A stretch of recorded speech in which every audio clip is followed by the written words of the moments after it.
कर्नाटका में तो ये तो चारों कोना चित हो गए, समझिए कि भाजपा के उल्टी गिनती शुरू हो गई। महाराष्ट्र में जिस तरह से सरकार बनाई गई, जिस तरह से तोड़े गए, असंवैधानिक सरकार राज्य पर महाराष्ट्र में थोपा गया, तो उच्चतम न्यायालय ने इसकी पुष्टि कर दी कि असंवैधानिक तरीका था।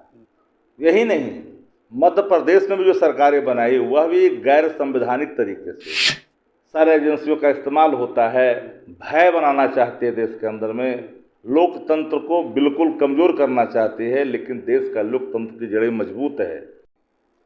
नमस्कार, आप देख रहे हैं प्रेस जागरण और मैं हूं कुंदन। आपको बता दें कि बीजेपी को आज तगड़ा झटका लगा है। 11 मई दिल्ली के जंतर मंतर पे वहां की पहलवान जो है वो अपने न्याय के लिए काला दिन मना रही हैं। वैसे में और भी तगड़ा झटका लगा है, जैसे कि आप पार्टी ने सुप्रीम कोर्ट में केस कर रखा था कि वहाँ के अफसरों का तबादला एलजी के हाथों में ना हो। अब वो जो फैसला है वो आपके फेवर में आ गया।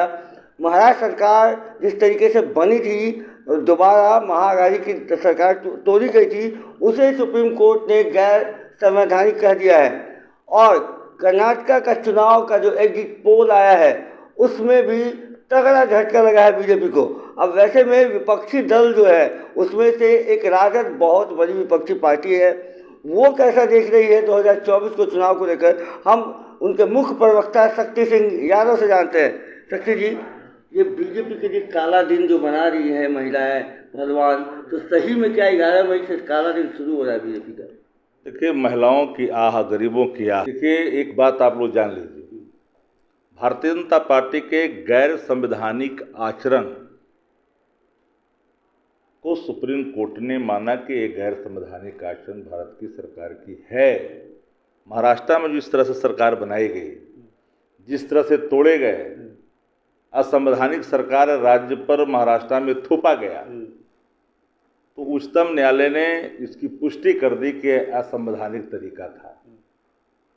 उतना ही नहीं, दिल्ली में एलजी ने जिस तरह से सरकार के कार्यों में हस्तक्षेप करके और अपने पद का दुरुपयोग किया, रसूख का गलत इस्तेमाल करते हुए तबादले करने शुरू किए, जिसको भी उच्चतम न्यायालय ने गैर संवैधानिक माना है। भारतीय जनता पार्टी इसके बावजूद भी गैर संवैधानिक आचरण करने से बाज नहीं आ रही है। यही नहीं, मध्य प्रदेश में भी जो सरकारें बनाई वह भी गैर संवैधानिक तरीके से एक चुनी हुई सरकार को खरीद फरोख्त का शिकार बनाया, प्रलोभन दिया, हॉर्स ट्रेडिंग का मामला आया। लेकिन चूंकि अब कांग्रेस पार्टी को तोड़ लिया गया, तो भाजपा जहां सरकार नहीं बनाती है जन समर्थन से, वहां धन का समर्थन जुटाती है। ये देश जानते हैं इन चीज़ों को। इसलिए मेरा मत एक लाइन में साफ है, भाजपा और संविधान की बात बेमानी, भाजपा और कानून की बात बेमानी। वहाँ तो ठोको राज चलता है, भाजपा के राज में ठोको राज चलता है, बदले की कार्रवाई चलती है, प्रतिपक्ष के खिलाफ सारे एजेंसियों का इस्तेमाल होता है। भय बनाना चाहती है देश के अंदर में, लोकतंत्र को बिल्कुल कमजोर करना चाहती है, लेकिन देश का लोकतंत्र की जड़ें मजबूत है। जो लोगों ने या जो सरकारें ने इस देश के अंदर में गैर संवैधानिक आचरण अख्तियार कर करके संविधान के मूल आत्मा पर चोट किया है, ऐसे लोगों को देश की जनता ने तड़ीपार करने में थोड़ा भी परहेज नहीं किया। कई उदाहरण है देश के अंदर में। तो एक बात पूरी तौर पर तो पता ही हो गया ना भाई कि गैर संवैधानिक आचरण था भाजपा का। अब देखिएगा, इनको झटका कहीं लगा। कर्नाटका में तो ये तो चारों कोना चित हो गए, समझिए कि भाजपा के उल्टी गिनती शुरू हो गई देश के अंदर में। अब देश मांगे, एक है ना, विपक्ष के नेता को ही देश मांग रहा है कि वही लोग आकर कुछ कर सकते हैं। अग्निवीर थोप रहे हो, देश की अर्थव्यवस्था को तार तार कर दिया, सभी संस्थाओं को आप गिरवी दे रहे हो, रख रहे हो। कहाँ जा रहा है देश? मुट्ठी भर लोग यहाँ दिवाली मनाते हैं, बाकी लोग का दिवाला निकल जा रहा है देश के अंदर में। तो बात तो सब साफ ही साफ हो चुकी है। 11 मई का दिन जो है काला दिवस के रूप में मना रही है जंतर मंतर पर जो पहलवान देश क्यों नहीं मनाएगा? क्यों नहीं मनाएगा? बेटी न्याय खोज रही है, संघ का अध्यक्ष कहता प्रधानमंत्री कहेंगे तब। ये कोई साधारण शब्द नहीं है, एक बड़ा सवाल है। भले ही मेन स्ट्रीम की मीडिया इसको संज्ञान में न ले, लेकिन ये कोई साधारण सवाल नहीं है जो सामने रखा गया कि देश के प्रधानमंत्री कहेंगे तो हम करेंगे। पहले दाल में काला था, अब काला में दाल है, कार्रवाई ना होता देख लोग यही समझ रहे हैं। बहुत बड़ी बात है ना। अच्छा, मीडिया पे जिस तरीके से देखा जा रहा है कि राजद भी आरोप लगा रही है, कांग्रेस भी, कल ललन सिंह ने भी तकरीबन आधा घंटा मीडिया पे ही बोला है। अच्छा, सच यही है, मेन स्ट्रीम की मीडिया गुलाम हो चुके हैं। एंकर उनके इशारों पे अपनी भाषाई नृत्य करती है।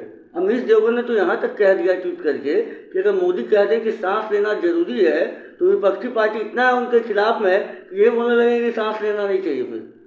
नहीं, वो भी अमीश देवगन एक उन्मादी एंकर है, उन्मादी एंकर, और देश की मूल भावना के खिलाफ एंकरिंग करते हैं।